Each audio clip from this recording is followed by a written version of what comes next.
Good morning, student. I am Deepak Soni. I am your science teacher. Today, I am going to start our next topic in chapter number first is states of matter. ठीक है, आज के topic में हम लोग discuss करेंगे states of matter क्या होती है और कौन कौन सी स्टेट्स होती है मैटर की. ठीक है, लास्ट क्लासेस में हमने मैटर के बारे में देखा कि मैटर क्या होता है. अब हम उसकी स्टेट के बारे में देखेंगे. ठीक है, तो हम लोग एक बार रिकॉल और कर लेते हैं कि मैटर क्या होती है. ठीक है, तो जो मैटर होती है any substance that occupy mass as well as space. ठीक है, जो भी किसी सब्सटेंस का मास और एक पर्टिकुलर शेप एंड साइज होता है उसको हम लोग क्या बोल देते हैं, मैटर बोल देते हैं. ठीक है, तो मैटर की भी क्या होती है, डिफरेंट स्टेजेस होती हैं. तो observe different type of matter around you. हमारे जो सराउंडिंग्स में या जो हमारे एनवायरमेंट में क्या होती हैं, डिफरेंट टाइप्स ऑफ जो मैटर की जो डिफरेंट स्टेजेस होती हैं वो प्रेजेंस होती है. तो what are the different stages, कौन कौन सी ये डिफरेंट स्टेजेस होती हैं. And we can see that matter around exist in 3 different state. हम लोग हमारे सराउंडिंग में जब ऑब्जर्व करते हैं या देखते हैं तो क्या होती है, 3 डिफरेंट स्टेजेस ऑफ मैटर हमको हमारे अराउंड में देखने को मिलती है. कौन कौन सी होती है states. Number first is solid state. ठीक है, number second is liquid state and number third is gases state. ठीक है, मतलब मैटर की जो होती है 3 स्टेजेस होती हैं. कौन कौन सी है, तो solid state, liquid state and matter gases state. These states are matter arises due to the variation in the characteristics of particle of matter. Means जो मैटर के जो पार्टिकल्स होते हैं वो किस तरीके से अरेंज होते हैं और उनके जो कैरेक्टरिस्टिक्स में जो वेरिएशन होता है उसके अकॉर्डिंग ही मैटर को हम लोग 3 स्टेजेस में क्लासिफाइड करते हैं. ठीक है, तो the studies about the properties of 3 stages of matter in detail. अब हम लोग क्या करेंगे, इन्हीं जो मैटर की 3 स्टेजेस होती है उनको डिटेल में स्टडी करेंगे. ठीक है, तो नंबर फर्स्ट की बात कर लेते हैं हम लोग, सॉलिड स्टेट. सॉलिड स्टेट क्या होती है. ठीक है, तो all the above example of solids mean कौन कौन से एग्जांपल हो सकते हैं सॉलिड के, like book, pen, needle, the piece of wooden stick. Mean wooden stick हो गई, पेन हो गए, पेंसिल, टेबल, चेयर.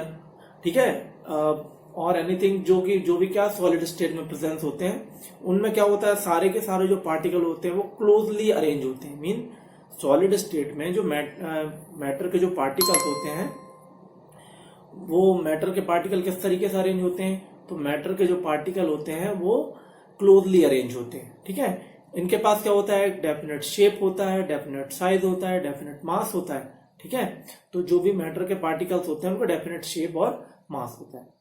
फिर हम लोग एग्जाम्पल से हम लोगों ने देखा कि we can observe that these have definite shape, distinct boundaries and fix volume. मतलब ये मैटर की स्पेशल जो प्रॉपर्टीज होती है वो क्या होता है, स्पेशल प्रॉपर्टीज होती है कि मेटल का डेफिनेट शेप होता है, डिस्टिंक्ट बाउंड्रीज होती है एंड क्या होता है यहाँ पे फिक्स वॉल्यूम होता है. मीन्स ये 3 प्रॉपर्टीज होती है हमारी मैटर की और मैटर में भी सॉलिड स्टेट की. फिर there have negligible compressibility. Mean जो सॉलिड सब्सटेंस होते हैं या सॉलिड स्टेट होती है उसमें जो मेटल के जो पार्टिकल होते हैं उनको हम लोग कंप्रेस नहीं कर सकते.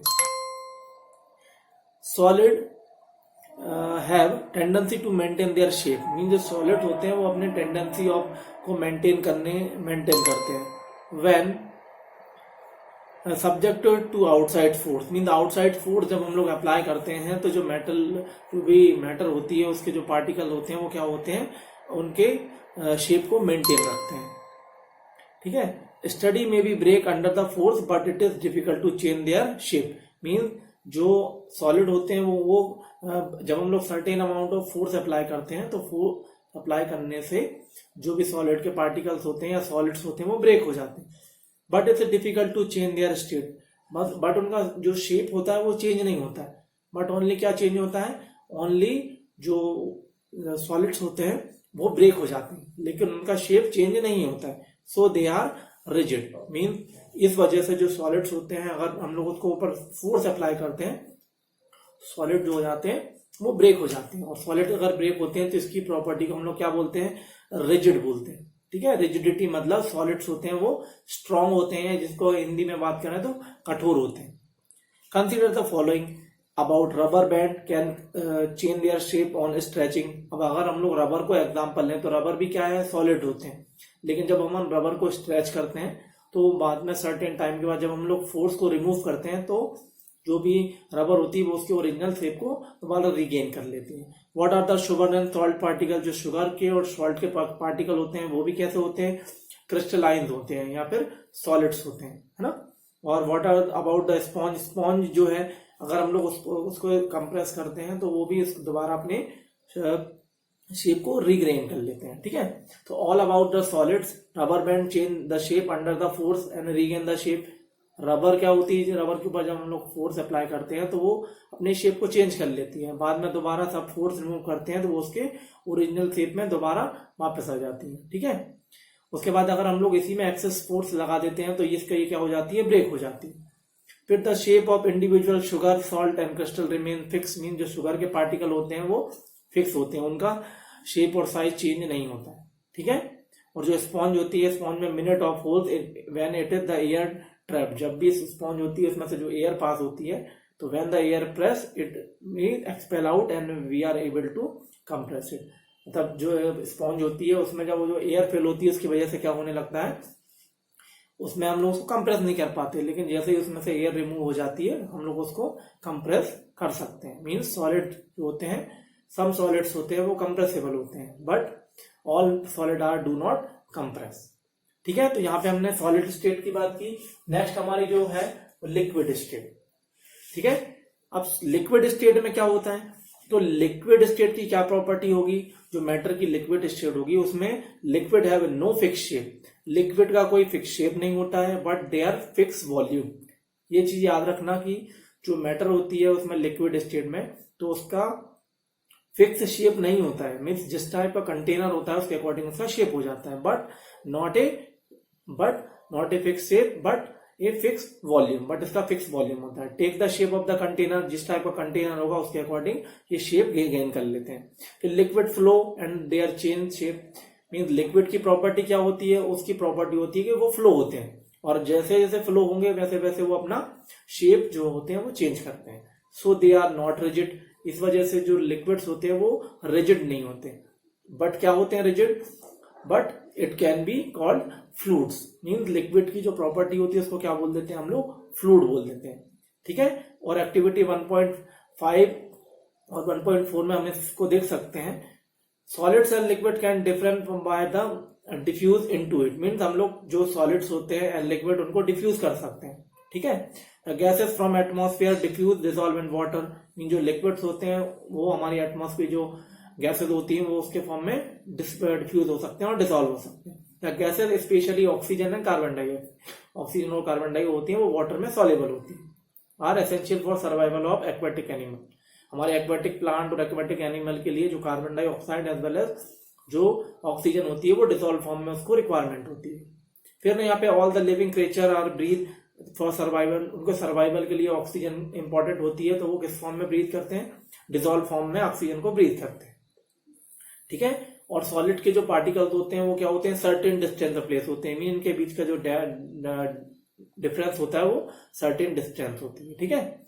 फिर it is due to fact that liquid state particle move freely, mean जो लिक्विड के पार्टिकल्स होते हैं वो फ्रीली मूव कर सकते हैं one place to another place, है ना। और the greater space between each other at compare to the particle of solid, solid के पार्टिकल से अगर इसको कंपैरिजन करते हैं तो ये क्या हो जाते हैं, सर्टेन डिस्टेंस पर प्लेस होते हैं, ठीक है। फिर नंबर थर्ड स्टेट जो है वो है हमारी गैसेस स्टेट। तो गैसेस स्टेट क्या होती है, तो have you observe that balloon seller field a larger amount of balloon from a single cylinder, mean balloon जो अगर हम लोग मार्केट से बलून खरीदते हैं तो उसमें क्या होता है, जो सिलेंडर के थ्रू जो गैस फिल्ड करते हैं तो एक सिलेंडर से हम लोग बहुत सारे बलून्स में गैस को फिल्ड कर सकते हैं, ठीक है। तो इसका मतलब क्या होता है, we have observe that gases are highly compressible, means gases जो होती है वो हाईली कंप्रेसिबल होती है as compare to solid and liquid. तो इसलिए गैसेज जो होती है वो हम उसको बोल सकते हैं कि हाईली कंप्रेसिबल है अगर सॉलिड और लिक्विड से उसको कंपैरिजन करते हैं। Liquid petroleum gas means LPG के अंदर जो गैस हम लोग फिल्ड करते हैं वो क्या होती है, लिक्विड पेट्रोलियम गैस होती है। We are our home for cooking, oxygen supplied to hospital, means हमारे घर में जो एलपीजी होती है हम लोग उसको लिक्विड फॉर्म में यूज करते हैं, लिक्विड पेट्रोलियम गैस।